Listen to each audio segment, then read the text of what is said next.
Kayo nitong nireklamo mong mister? Yes po, July 9, 1999 po. So paano mo nahuli na may kalaguyo ang iyong mister? So as of now po, hindi po siya talaga umaamin. Pero before po, talagang hindi niya po alam kasi na nasa akin po yung account niya.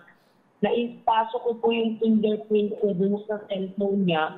So, na-update ko po lahat ng laman ng WhatsApp niya, ng Messenger niya, Viber niya. Kaya po, alam ko na meron akong ebidensya noon. Even before po, yung panganay ko pong babae, siya po yung umaaway sa mga nagiging ng mister ko. So, ibig sabihin na buksan mo yung cellphone niya gamit ang fingerprint. Opo. Tama? Opo. Naka-register yung daliri mo doon? Naka-register? Opo. Ngayon po, nagpalit po siya ng phone. Ngayon po, hindi ko na po ma-access. Ano ba yung mga nakita mo doon sa cellphone, ma'am? Kaya nasabi nyo na posible na meron ngang kalaguyo ang iyong asawa.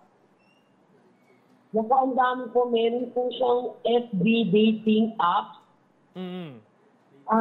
Doon po talagang sunod-sunod yung mga kalandian niya, yung mga maid na dati niya sa trabaho. Basta po ang dami. Tapos yung ex niya po, yung pinakontak niya. Meron pa po talaga na nag-message sa akin na i-confirm ko lang kung hiwalay na kayo ng husband mo kasi magsasama na kami. Sige, para i-summarize na lang natin yung mga nahuli mo, ma'am. Ano yung pinakamalalang nabasa mo na kumbaga nagpakumpirma na talaga may ginagawang kalokohan si mister? Kasi maaaring baka nagiging maharot ito o kung ano man. Pero ang ibig ko sabihin yung talagang literal na magpapatunay na meron...